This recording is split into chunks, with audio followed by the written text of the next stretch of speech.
이보다 더 큰 은혜를 체험하게 되리라. 그런 말씀이에요. 이 말씀은 뭔가 우리로 하여금 기대하게 하고 또 이렇게 우리의 가슴을 설레게 하는 그런 말씀입니다. 오늘 하나님께서 주신 은혜보다 더 큰 은혜, 더 놀라운 은혜를 내일은 또 체험하고 그 다음에 또 체험하고 복된 인생이 되기를 주의 이름으로 축복합니다. 자, 오늘 예수님이 하신 이 말씀은 친구의 초청으로 예수님을 만나러 온 사람에게 예수님께서 하신 말씀이에요. 자, 이 사람은 예수님께서 자신의 과거와 현재의 삶을 속속들이 알고 있는 것을 보고 깜짝 놀랐습니다. 자기 과거, 현재 자기 마음의 상태, 자기의 매일매일의 경건생활, 그 경건생활 중에 하나님의 은혜를 체험한 이런 내밀한 것까지를 다 알고 있어요. 예수님 처음 봤는데, 그래서 깜짝 놀라게 되고, 그래서 이제 이분이 바로 하나님의 아들 메시아라는 것을 알게 되지요, 이 사람이. 그때 예수님이 하신 말씀이 이 말씀이에요. 뭐 이 정도 가지고 놀라냐? 뭐 이 정도 가지고 놀라냐?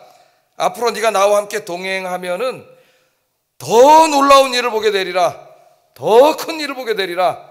우리 예수님께서 그렇게 말씀해 주셨습니다. 그래서 오늘 어린이 주일인데 우리 어린이들을 키우고 있죠. 아이들에게 우리가 물려줄 수 있는 가장 큰 자산은 신앙입니다. 신앙의 요소를 물려줘야 돼요. 그래서 하나님을 예배하고 또 스스로가 기도하고 또 성경 말씀을 듣고 그 말씀을 읽고 그렇게 하는 아이들로 우리가 키워야 됩니다. 그러면 이 아이들이 자라면서 오늘 주님이 하신 이 말씀, 이보다 더 큰 일을 보게 되리라, 더 큰 은혜를 체험하게 되리라 하는 이런 일들을, 놀라운 일들을 평생 동안 체험하게 살게 될 줄로 믿습니다. 오늘 아침에 이 주님이 하신 말씀이 여러분 삶에도 매일매일 적용되기를, 경험되기를 주의 이름으로 축복합니다. 저는 본문을 좀 보겠습니다. 자, 오늘 본문은 예수님께서 이제 갈릴리로 가시는 길에 다니시다가 빌립이라고 하는 사람을 제자로 부르시는 그런 이야기입니다. 자, 43절에 보면 예수님께서 갈릴리로 가시다가 빌립을 만나셨고 나를 따르라 그렇게 말씀하셨더니 빌립이 예수님을 따르는 제자가 됐다. 간단하게 나와 있어요. 43절 한번 읽어보겠습니다. 시작. 나를 따르라 하시니, 나를 따르라 하시니. 지난 시간에 우리 공부했잖아요. 따르다 그 말은 그냥 따라가다 그런 리터럴한 의미, 문자적인 의미도 있지만은 상징적인 의미가 있다. 유대 사회에서는 이렇게 따라간다는 말은 어떤 훌륭한 선생님을 따라간다, 제자가 된다, 그런 의미가 여기 있다 그랬죠. 그래서 나를 따르라 그 말은 나의 제자가 되라 그런 말씀입니다. 여기 말씀이. 그럴 땐 빌립이 예수님의 제자가 되었어요.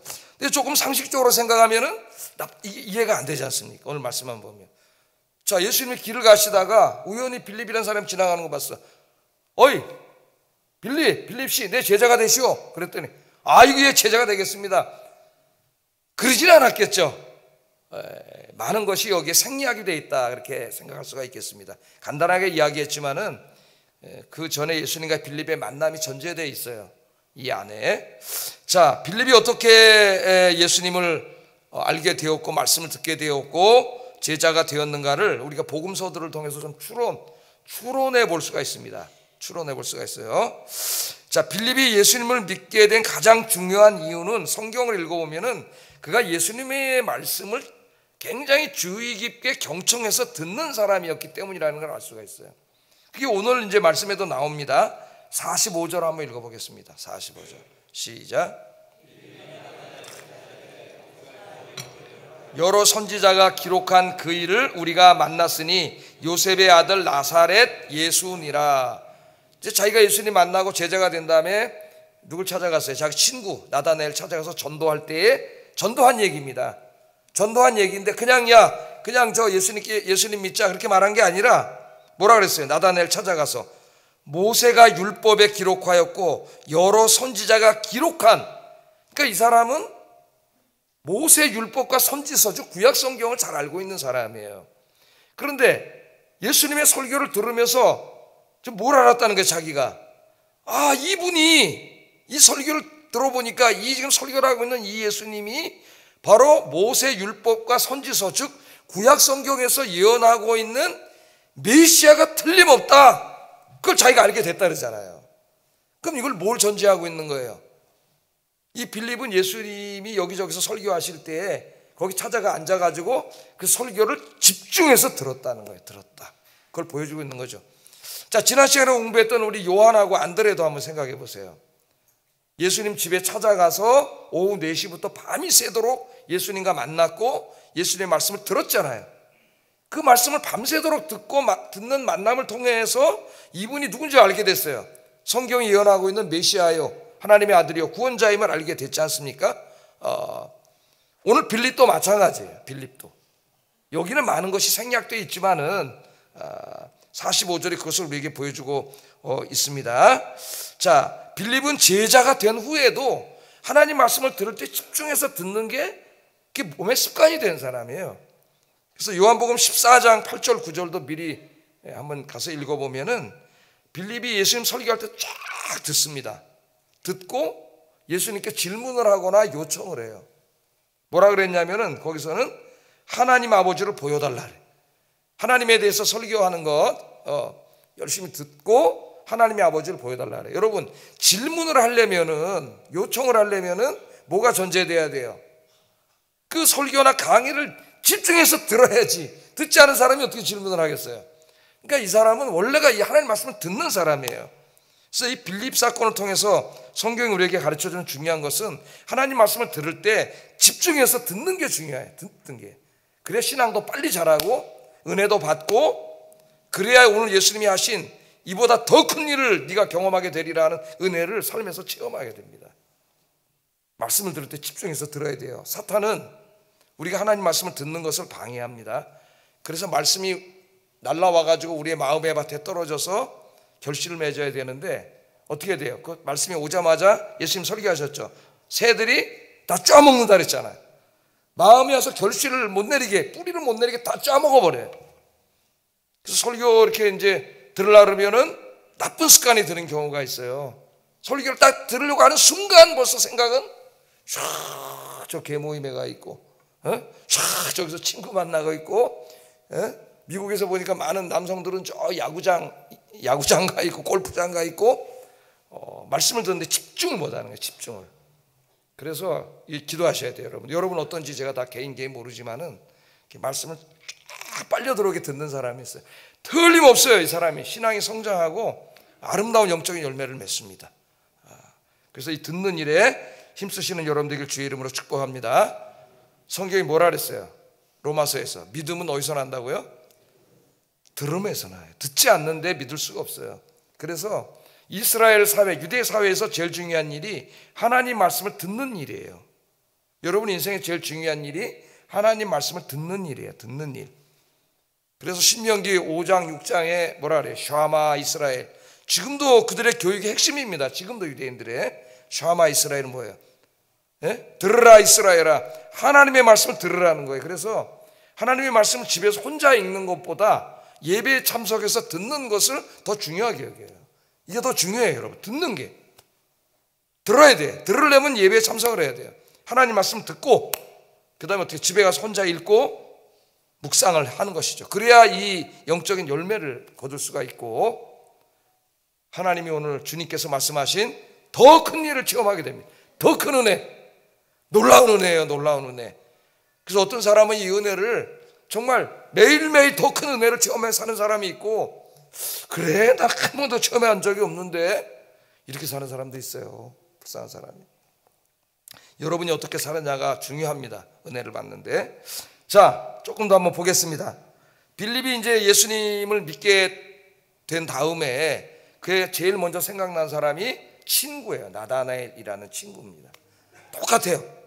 안드레와 요한도 예수님을 만난 다음에 안드레가 제일 먼저 누구 생각났어요? 자기 친형제인 베드로 생각났죠. 우리가 그렇게 기다리던, 구약 성경이 우리에게 예언해 주던 하나님의 아들 구원자 메시아가 오셨다 드디어. 너무나 기뻐서 베드로에게 달려갔잖아요. 친형제에게. 오늘 빌립은 누구에게 달려갔어요? 그 동네에서 제일 친한 친구가 딱 생각이 난 거야. 메시아가 왔는데 모르고 있지 않습니까? 지금 구원자가 왔는데 모르잖아요. 그러니까 그냥 예수님 만난 다음에 제일 먼저 달려간 거죠. 그래서 전도를 합니다. 45절 다시 한번 읽어보겠습니다. 시작.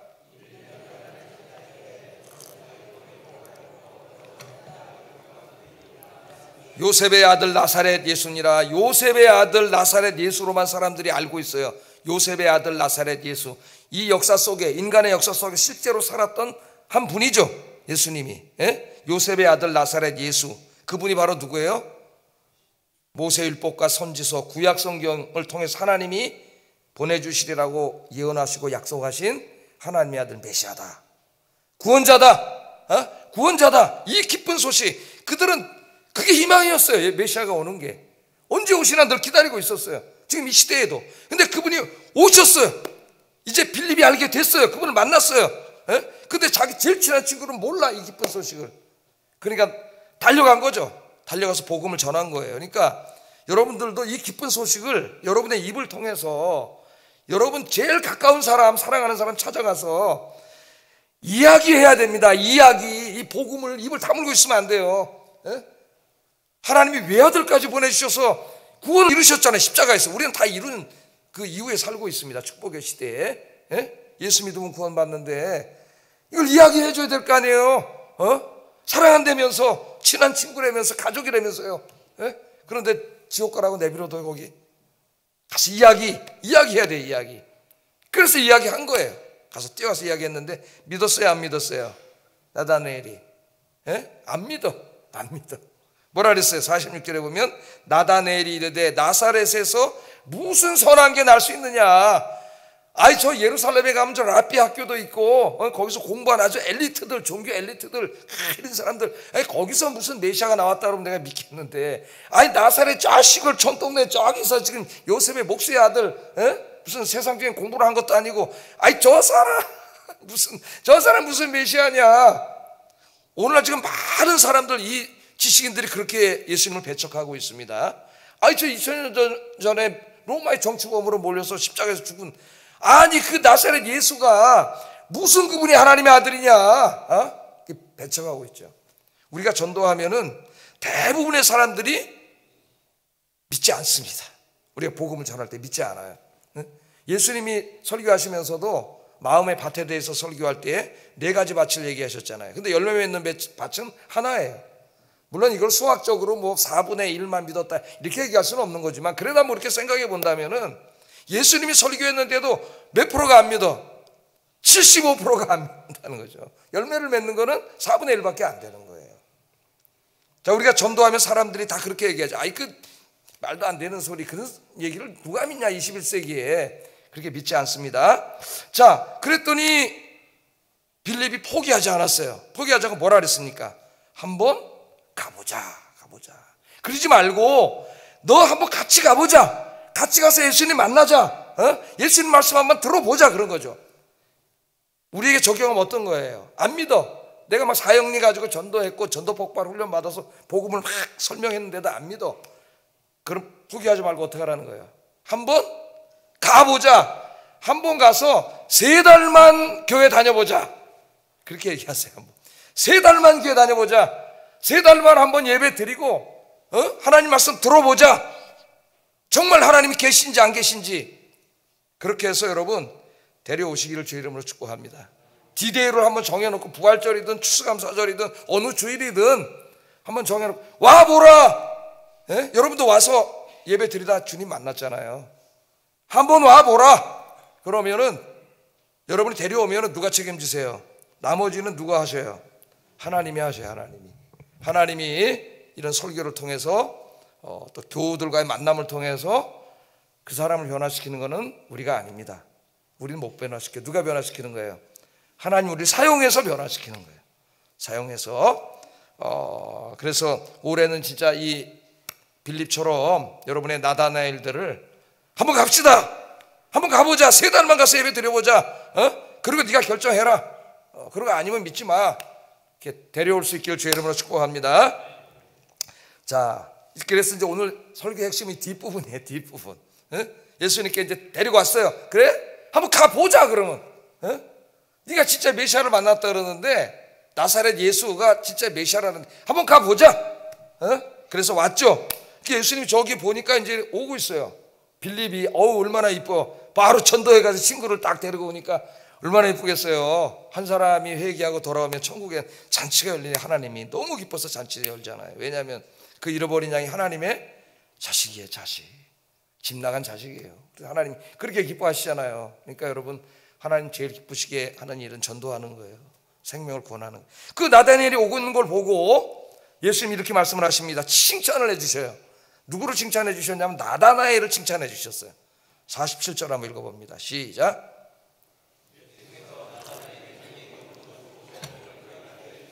보라, 이는 참 이스라엘 사람이라 그 속에 간사한 것이 없도다.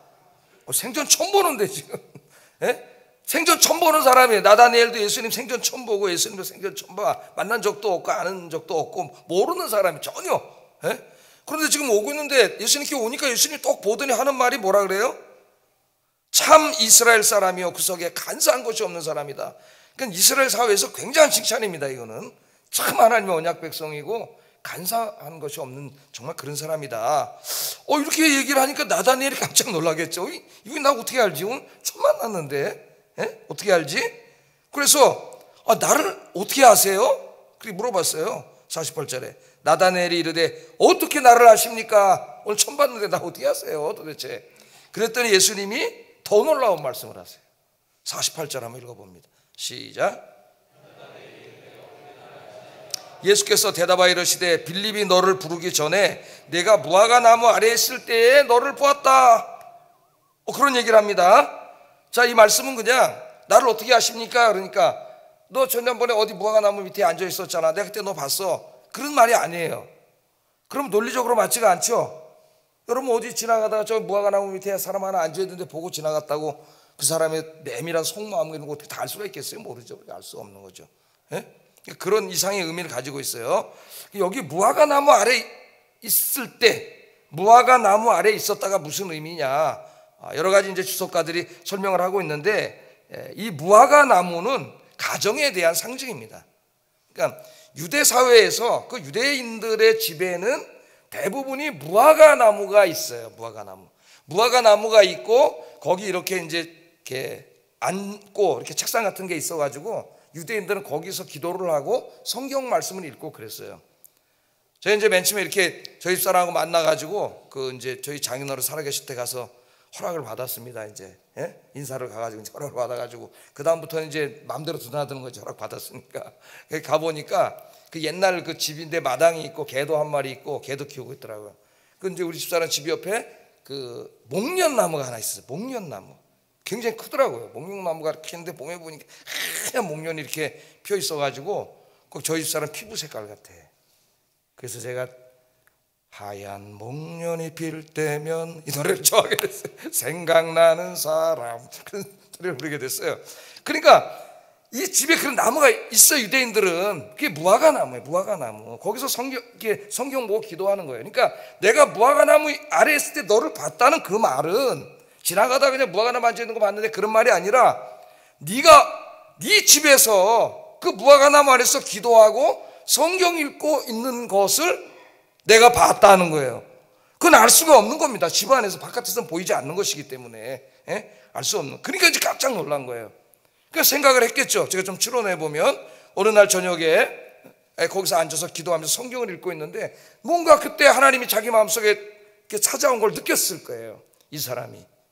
그러고 있는데 그 찾아오신 분이 바로 지금 예수님이시잖아요.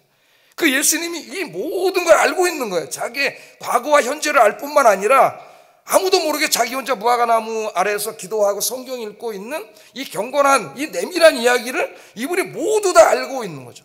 자기가 은혜 받고 그 하나님 살아계심을 느꼈던 모든 걸 다 알고 있는 거예요. 그러니까 이제 깜짝 놀란 거예요. 이거는 인간이 알 수 있는 일이 아니잖아요. 그래서 여기서 이제 깜짝 놀란 건 나다니엘이 이분이 빌립이 얘기한 것처럼 진짜 하나님의 아들 메시아구나. 그걸 알게 된 겁니다. 깜짝 놀라서. 그 얘기를 듣고 내 현재와 과거를 알고 내가 아무도 모르게 성경 읽고 기도하고 그날 내 마음속에 하나님의 임재를 느꼈는데 그 모든 것을 다 알고 계시니까 얼마나 놀라겠어요. 여러분 깜짝 놀라서 이분이 정말 주님이시구나 그걸 알게 된 거예요. 그랬더니 예수님이 더 놀라운 얘기를 하세요. 오늘 그게 이제 오늘 핵심이에요. 더 놀라운 얘기를 하세요. 더 놀라운 얘기. 그 이야기가 50절 51절입니다. 이제 우리에게 주시는 말씀이에요. 우리에게도 약속의 말씀이에요. 한번 읽어보겠습니다. 시작. 이보다 더 큰 일을 보리라. 또 이르시되 진실로 진실로 너희에게 이르노니 하늘이 열리고 하나님의 사자들이 인자 위에 오르락 내리락 하는 것을 보리라 하시니라. 야, 내가 너 과거와 현재를 알고 네가 그날 매일 은밀하게 경건생활하는 것과 하나님의 임재를 느꼈던 그것 놀라운 일이죠. 그걸 다 아는 거, 알고 있는 거, 그 정도 갖고 놀라냐? 뭘 그걸 가지고 놀라? 더 큰 일을 보게 되리라. 네가 앞으로 나와 동행하면서 나를 따라다니면서 나와 함께하면서 그것과는 비교도 되지 않은 더 큰 일을 보게 되리라. 와, 이게 뭘까요? 더 큰 일. 우리에게도 말씀한 건데, 여러분 이제 구원 받았잖아요. 죄사함 받고 구원을 받았습니다. 너무 감사해, 너무 놀라운 일이야. 그러고 있는데 예수님이 오늘 이 말씀을 통해서 야, 뭐 그 정도 가지고 그러냐? 더 큰 일을 보게 되리라. 더 큰 은혜를 체험하게 되리라. 이렇게 말씀하고 있는 거예요. 할렐루야. 여러분이 하시는 말씀인지 믿습니까? 그런데 그 다음 말씀이 좀 알쏭달쏭합니다. 그러면 더 큰 일이 뭐냐? 구체적으로 말씀을 하셨으면 너무 좋겠는데, 그 다음에 뭐라 그래요? 하늘이 열리고 하나님의 사자들이 인자 위에 오르락 내리락 하는 것을 보리라. 그러니까 문맥 속에서 읽으면은 더 큰 일은 뭐가 되는 거예요? 하늘이 열리고 하나님의 사자는 천사들이죠. 천사들이 인자에 자기의 머리, 예수님의 머리 위로 오르락 내리락 하는 것을 네가 보게 되는 거잖아요. 지금 이게 상징적인 말씀이지만은, 자, 이게 무슨 말씀입니까? 예수님을 믿어서 구원받은 사람들이 평생 누리게 되는 이 더 큰 은혜, 더 큰 이 놀라운 일은 무엇일까가 이 안에 담겨 있습니다. 이 안에. 그래서 이 요한복음 이 연구서들을 읽어보면은 이게 어떤 의미일까에 대한 주석이 나오는데 상당히 다양해요. 해석이. 그래서 제가 뭐 그걸 다 지금 신학교 같으면 하나하나 다 소개하고 이 주석은 왜 잘못됐는지 다 이렇게 평가를 하고, 그리고 이제 이게 아규한다는데 영어로는 아규먼트 이렇게 다 하고, 이제 그래서 이렇게 이런 의미입니다 이렇게 얘기할 텐데, 오늘 뭐 우리가 예배 드리는데 그렇게 할 수는 없고 핵심적인 것만 제가 말씀을 드리겠습니다. 자, 다양한 의견이 있지만은 모두가 동의하는 하나에서 시작을 하겠어요. 모두가 동의하는 하나는 뭐냐면은 이 말씀이 창세기 28장에 야곱의 경험을 얘기하는 것이라는 것.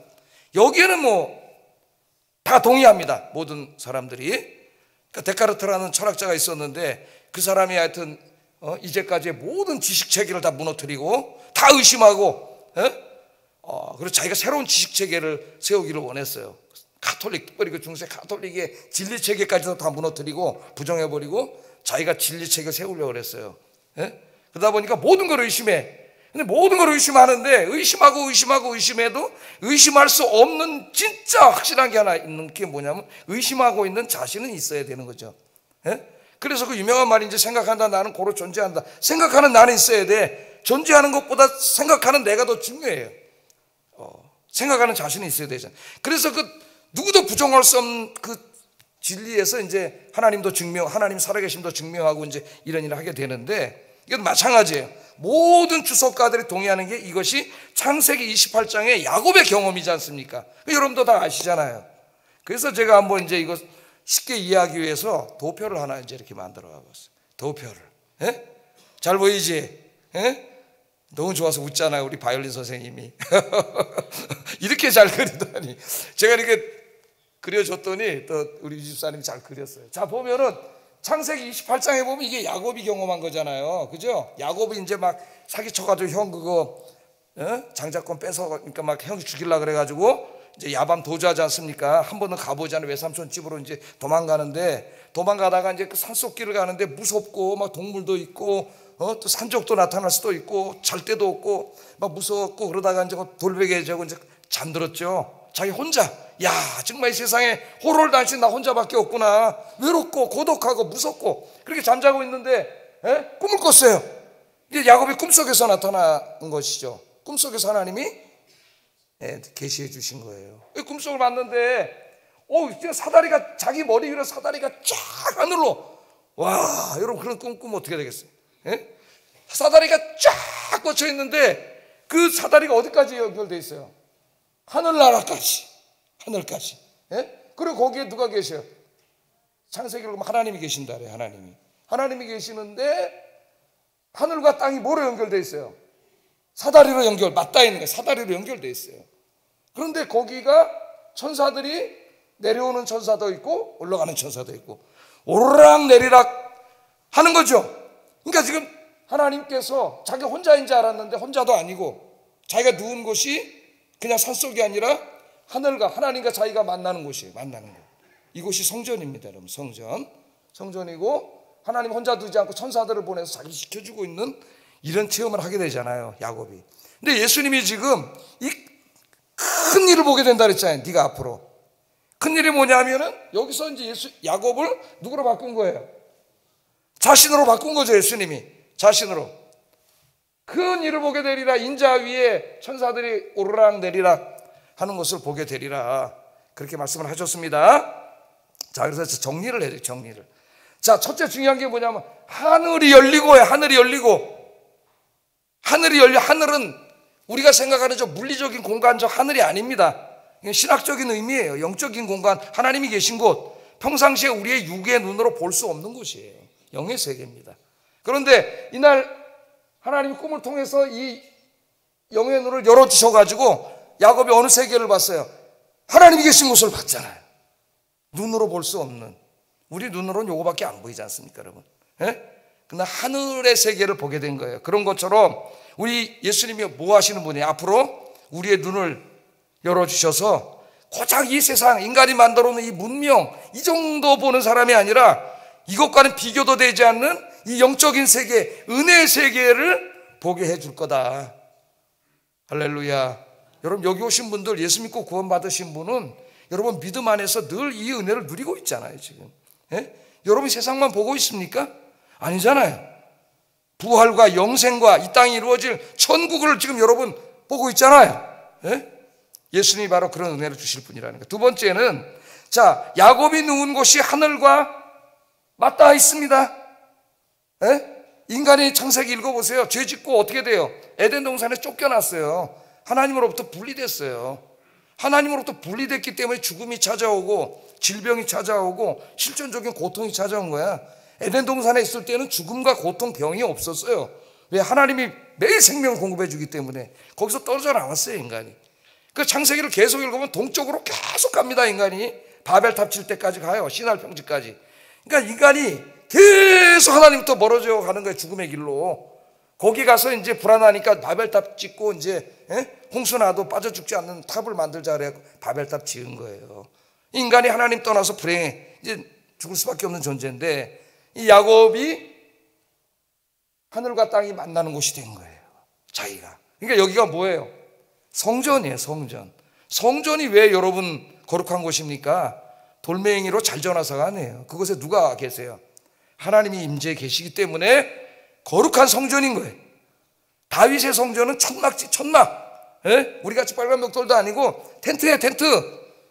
그런데 하나님이 그 다윗의 성막을 제일 그리워하셨어요. 왜? 성막에서 예배드리는 사람이 진실하게 예배드렸기 때문에 그 성막을 제일 그리워하셨어요. 자, 그것과 마찬가지로 이제는 예수님이 하늘과 땅이 맞닿는 성전이 된다는 거예요. 성전이시라는 거예요. 그래서 이제 요한복음 2장 우리가 공부할 때 공부하겠지만은 예수님이 내가 성전이라 그래요. 내가 성전. 그러니까 예수님이 누구예요? 그분이 바로 하나님이시잖아요. 성전 안에 임재해 계시던 하나님이 인간이 돼서 직접 찾아오셨어요. 그래서 이제는 하늘과 땅이 예수님 안에서 하늘과 땅이 맞닿고 거기서 하나님의 임재가 이루어지는 것이에요. 그래서 우리가 모일 때 예수의 이름으로 모이고 기도할 때도 예수의 이름으로 기도하는 거예요. 우리는 죄인이기 때문에 그렇게 할 수가 없어요. 그래서 예수님이 하늘과 땅이 맞닿는 성전입니다. 그래서 여러분 예수님의 이름으로 모여서 찬송하고 예배하고 기도할 때 하늘과 땅이 맞닿고 거기에 하나님께서 임재하시는 거예요. 할렐루야. 그래서 2명, 3명이 모인 곳에 내가 너희와 함께 있으리라. 아멘. 이 교회론의 시작입니다, 여러분. 그 다음에 세 번째, 이 야곱이 이 만남을 통해서 야곱은 개인 한 사람이 아니라 이제 이스라엘이 돼요, 이름이.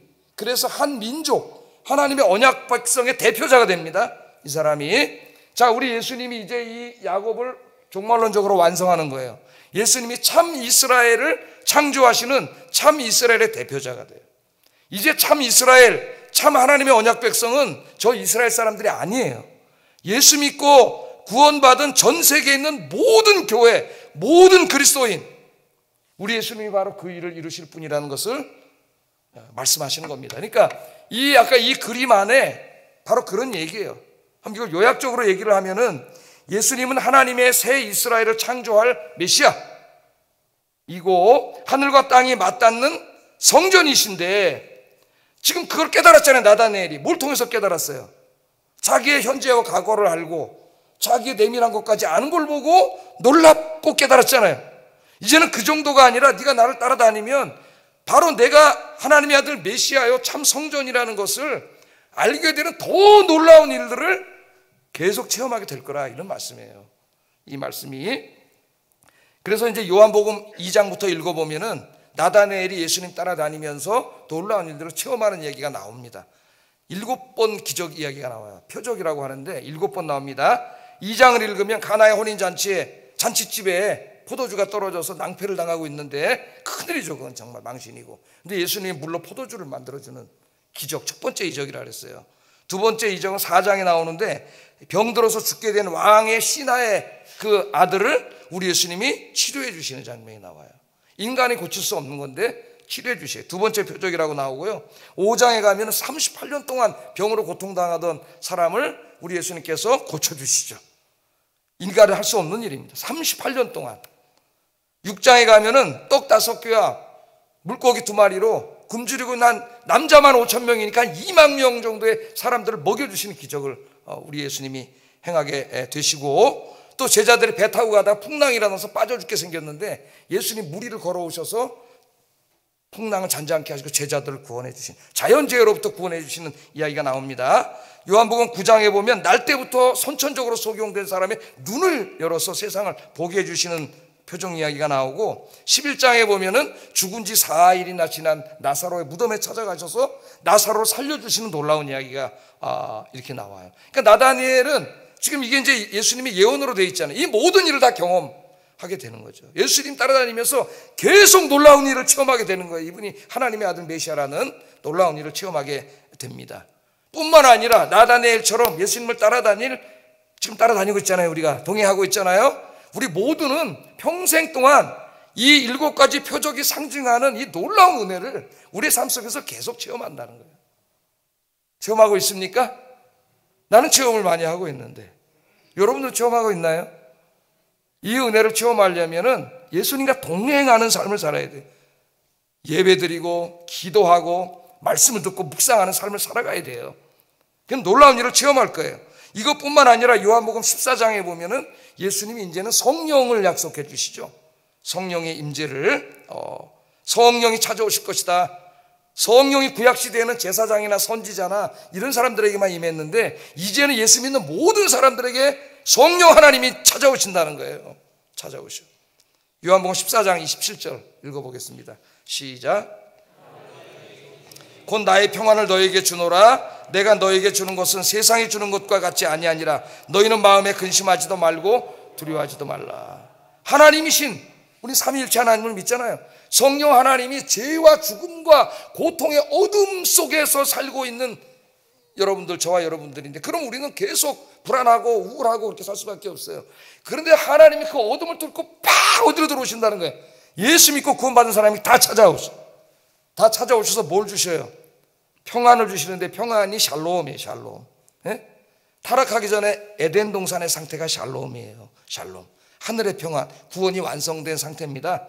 이 땅에 사는 모든 사람이 죽음으로 인해서 발생하는 불안과 두려움과 우울과 고통 속에 살아가고 있어요. 질병 속에. 우리도 그 가운데 살고 있지만은, 여러분이 예수 믿는 순간에 하나님, 그 생명의 근원이신 하나님, 에덴 동산에서 떠나가셨던 그 하나님이 모든 사람에게 팍 찾아오셔가지고 이 샬롬을 주신다는 거예요. 샬롬. 그 샬롬이 임하면은 어떤 일이 벌어질까요, 여러분? 안에 평안과 기쁨이 찾아옵니다. 기쁨이. 그러면 오늘 현대인들에게 고통을 주고 있는 우울증이라든가 불안이라든가 이런 모든 먹구름이 사라지고 기쁨과 평강이 가득하게 되는 은혜가 있을 줄로 믿습니다.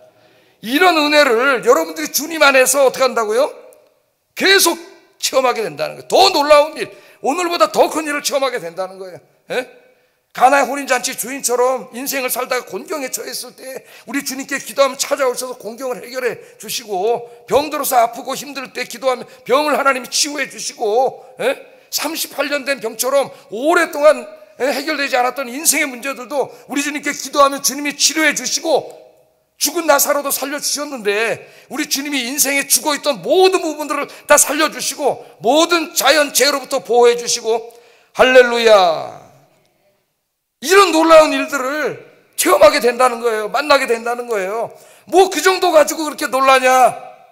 뭐 그 정도 가지고 그렇게 놀라냐? 앞으로 이 더 엄청난 은혜를 체험하게 될 텐데, 할렐루야. 그런데 여기서 빠진 게 하나 있어요. 더 놀라운 은혜가 있습니다. 요한복음 제일 마지막에 나와. 제일 놀라운 은혜. 이런 일들은 아무것도 아니에요. 제일 놀라운 일은 뭐냐? 죽은 자가 다시 살아나는 거예요. 나사로도 살려주셨지만 또 죽었습니다. 이 땅에 사는 동안 아까 얘기했던 저런 7가지 표적이 필요하지만은 다 이 땅에 살고 있는 동안 잠깐이에요. 언젠간 다 죽어요, 우리가. 그런데 더 놀라운 건 뭐냐? 죽은 자들이 다시 부활한다는 거예요. 이게 가장 큰 일이에요. 가장 큰 일, 가장 큰 은혜예요. 그래서 나다니엘이 나중에 예수님이 죽었다가 부활하시는 걸 보게 되지 않습니까?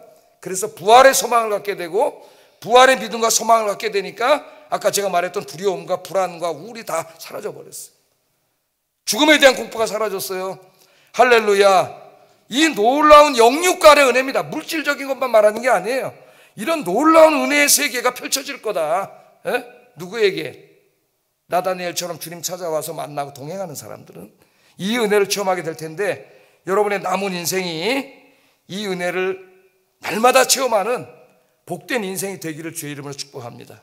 우리 예수님이 약속해 주셨는데 왜 자꾸 예수님 떠나서 멀리 가가지고 더 큰 일을 체험하지 못하고 예수님 없는 사람처럼 그렇게 삽니까? 여러분, 많은 그리스도인들이 그렇게 살고 있어요. 너무 안타까운데. 나다니엘에게 하신 말씀 절대 잊지 마세요. 주님 앞으로 가까이 오세요. 예배의 자리로, 기도의 자리로, 말씀의 자리로 가까이 오셔서 주님 살아계심, 정말 하나님 살아계시는구나 하는 이 놀라운 은혜를 여러분의 삶 속에서 영육간에 체험하시기를 주의 이름으로 축복합니다. 오늘 어린이 주일인데 우리 자녀들에게 줘야 될 가장 큰 자산이 바로 이 신앙이에요. 여러분, 다른 게 아니에요. 부모들이 잘못 생각하고 있어요. 이걸 줘야 돼요. 이걸 물려줘야 돼요. 그 우리 아이들이 자라면서 하나님을 알게 되고 하나님을 경외하게 되고 스스로 나와서 예배하는 아이로, 기도하는 아이로, 성경 묵상하는 아이로 자라면 걱정할 게 없어요, 부모들이.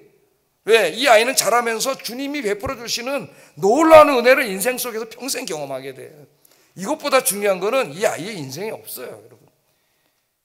오늘 어린이날, 이거 특별히 또 5월은 가족의 달인데 여러분의 가족 모든 식구들에게 은혜가 임하기를 주의 이름으로 축복합니다.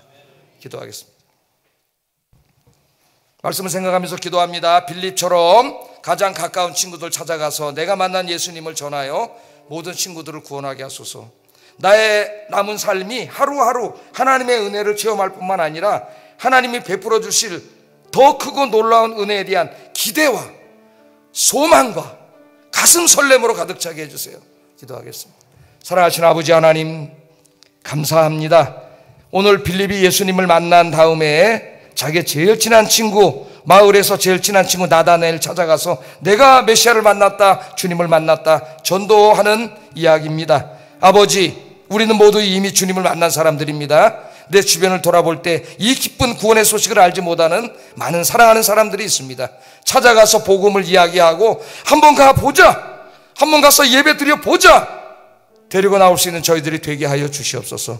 뿐만 아니라 오늘 예수님이 그들에게 약속하셨던 네가 이보다 더 큰 일을 보리라 하신 이 은혜 세계에 들어와서 주님과 동행함으로 주님이 약속하신 이 더 큰 영육간의 은혜를 날마다 체험하며 살아가는 저희들이 되게 하시고, 성령의 우리 안에 주시는 이 평강과 부활에 대한 확고한 소망이 가득 찬 은혜가 넘치는 삶을 살게 하여 주시옵소서.